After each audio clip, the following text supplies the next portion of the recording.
తెలంగాణ ఉద్యమకారులతోటే వచ్చింది. అందులో ఎంతోమంది ప్రాణ త్యాగం చేసిండ్రు. దాని ఫలితమే ఈరోజు మనకు తెలంగాణ వచ్చింది. దానికి తోడు ఎవరెంత చేసినా అందరు త్యాగ ఫలితమే ఈరోజు వచ్చింది. కానీ ముఖ్యంగా మన కేసీఆర్ గారే తెలంగాణ కోసం కళ్ళల్లో ఒత్తులు వేసుకొని కొన్న ప్రాణం దాకా ఉద్యమం చేసి నా ప్రాణం పోయినా సరే, పార్లమెంట్లో ఎంపీ ఉన్నా సరే, పార్లమెంట్ పోకుండా కూడా 32 పార్టీలలో వాళ్ళంతా కూడా జతగట్టి నాకు తెలంగాణ కావాలి, నాకు ఏం వద్దు, నా తెలంగాణ నాకు కావాలి, నా ప్రజలు అన్యాయం అయిపోతున్నారని చెప్పి తెలంగాణ సాధించిండు. సాధించినాక దాన్ని వదిలిపెట్టలే తెలంగాణను. తెలంగాణ రాకముందుకు మన పరిస్థితి ఏముండే? నీళ్లు లేకుండే, కరెంటు లేకుండే, ఒక గురుకుల పాఠశాలలు లేకుండే, ఒకరికి ఉద్యోగాలు లేకుండే, ఏమీ లేకుండే. పంట వండినా పంట కొనేటోడు దిక్కు లేకుండే. అసలు తెలంగాణను తీసుకొచ్చి అలా ప్రపంచంలో గుర్తుపట్టేటట్టు చేసిండు మన హైదరాబాద్ తెలంగాణను కేసీఆర్ కేటీఆర్ గారు.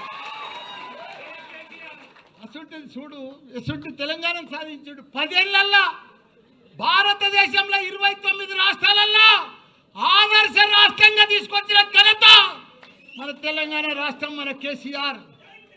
ఇవాళ ఆయనను పట్టుకొని ప్రపంచంలోనే ఎత్తైన లిఫ్ట్ ఇరిగేషన్ ప్రాజెక్టు కట్టిందంటే కాళేశ్వరం మన కేసీఆర్. రాత్రి పగలు దానికోసం 3 ఏళ్లలో చరిత్ర సృష్టించి 1 కోటి ఎకరాలకు నీళ్ళు ఇచ్చాలని చెప్పి ప్రాజెక్టు కొడితే అసలు ప్రాజెక్టును పంట కూడా పండించి చూపించిండు. 3 లక్షల కోట్ల మెట్రిక్ టన్నుల ధాన్యం పండించి చరిత్ర సృష్టించిండు భారతదేశంలో. ఒకనాడు పంట అంటే హర్యానా ఉండే, పంజాబ్ ఉండే, అవన్నీ కూడా తలదండ లెక్క తెలంగాణ రాష్ట్రంలో పంట వండి చూపించిండు. ఈరోజు అసలు తెలంగాణను వాళ్ళ దుర్యోధనుల చేతులకు పోయింది, కౌరవుల చేతులకు పోయింది. ఆ చేతులకు పోతే ఎంత ఘోరము, ఎంత పాపము. వాళ్ళకు పరిపాలన వస్తలేదు, వాళ్ళకు అడ్మినిస్ట్రేషన్ వస్తలేదు, వాళ్ళకు అవగాహన లేదు, వాళ్ళకి ఏమీ లేదు. వాళ్ళు ఏం చేస్తున్నారో కూడా వాళ్ళకే అర్థమవుతలేదు. పంట వండుతుంది, కొనే దిక్కు లేరు, మొలకలు వెళ్తున్నాయి.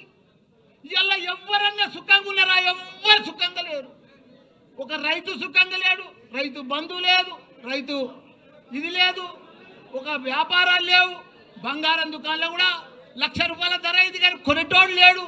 బట్టల వ్యాపారాలు లేవు, ఎక్కడ కూడా భూముల బేరాలు లేవు, ఏ బేరం లేదు. మొత్తం దరిద్రమైపోయింది తెలంగాణ. అంత దరిద్రం చేసి బంగారం అసలు తెలంగాణ. నాది కూడా ఏముందన్న, అందరు బాగుంటేనే నా తన పైసలు కడతారు కదా. ఇప్పుడు అందరు బాగా పంటలు పండి పైసలు వస్తేనే కదా నాకు బాగా అడ్మిషన్స్ జరుగుతాయి. అంత ప్రాబ్లం ఉంది. భయపడేది ఏం లేదు. 3 ఏళ్ళు లోపుకే పట్టుండ్రి. 3 ఏళ్ళు అయితే మన రాజ్యమే వస్తుంది, మన కేసీఆరే వస్తాడు. మనకు ప్రాబ్లం లేదు. ఎందుకంటే వాళ్ళ గోయి వాళ్ళే తవ్వుకుంటున్నారు. వాళ్ళ గోయి ఎవడో తవ్వేది అవసరమే లేదు. కాబట్టి వాళ్ళు ఇంత ఘోరం చేస్తారని ప్రజలకు అర్థమైపోయింది. మేము ఎంత అన్యాయం అయిపోయినాం. ఊర్లో పడితే కానీ, సిటీలో కానీ, ఎక్కడ చూడు, అమెరికాలో కూడా బాధపడుతున్నారు. మన రజోత్సవం సభకు ఎంత ఇలా పొద్దుగాల అయితే ఎంత సక్సెస్ఫుల్ అయింది. ప్రతి పౌరుడికి, ప్రతి ప్రజలకు, ప్రతి ఒక్క వ్యాపారానికి, ప్రతి రైతుకు, ప్రతి కుల సంఘాలకు, ప్రతి ఒక్కరికి అర్థమైపోయింది మళ్ళీ మా కేసీఆరే కావాలని. అందరు రోడ్డు మీద పడ్డారు. వాళ్ళు ఏం చెప్పినా మాయ మాటలే చెప్తున్నారు, అన్ని మాయ మాటలే చెప్తున్నారు, టైంపాస్ మాటలు చెప్తున్నారు, టైంపాస్ పరిపాలన చేస్తున్నారు. వాళ్ళు ఇట్లనే పొద్దు కూడా కొట్టేస్తారు. ఈ 3 ఏళ్ళు అందరికి అర్థమైపోయింది. వాళ్ళు ఏమి ఇయ్యరు. పెద్దగా ఇస్తామని ఇంత పెద్ద లిస్ట్ చెప్పారు, కానీ ఒక్క లిస్ట్ కూడా కంప్లీట్ చేయరు. వాళ్ళు చెయ్యలేరు. వాళ్ళతో కాదు, వాళ్ళతో పరిపాలనే కాదు. అట్టర్ ఫ్లాప్ అయిపోయింది ఈ ప్రభుత్వం. కాబట్టి మీరు కూడా ఒక సైనికుల లెక్క ఇది మంచి టైం వచ్చింది, మీకు కష్టపడాలి. అప్పుడు కేసీఆర్ సార్ ఎట్లా కష్టపడ్డాడో మీరందరూ కూడా అప్పుడు ఎవరు లేకుండా ఒక 5-6 మనుషులే ఉంటారు. అప్పుడు తెలంగాణ వచ్చేటప్పుడు. ఇప్పుడు ఇంతమంది ఉన్నారు, 60 లక్షల మంది మన సభ్యత్వం ఉంది. మనం అందరం కూడా కష్టపడితే రేపు లోకల్ బాడీస్లో కానీ ప్రతి దాంట్లో మనమే గెలవాలి. ప్రజలు మన వైపు ఉన్నారు, కానీ వాళ్ళని మలుపుకోవాలి, చెప్పాలి. మన తన లీడర్ కొద్దిగా అటు ఇటు ఉన్నారు.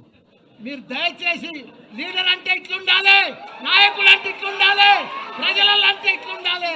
జర దండం పెట్టుకుంటా పోండ్రి, ప్రౌడ్గా పోకుండ్రి. పర్ఫెక్ట్గా పోతే మనం పర్ఫెక్ట్గా ఉంటాం, చాలా బాగా వస్తుంది. బాగా మెజార్టీ లోకల్ బాడీలో మనం అన్నీ గెలుస్తాం.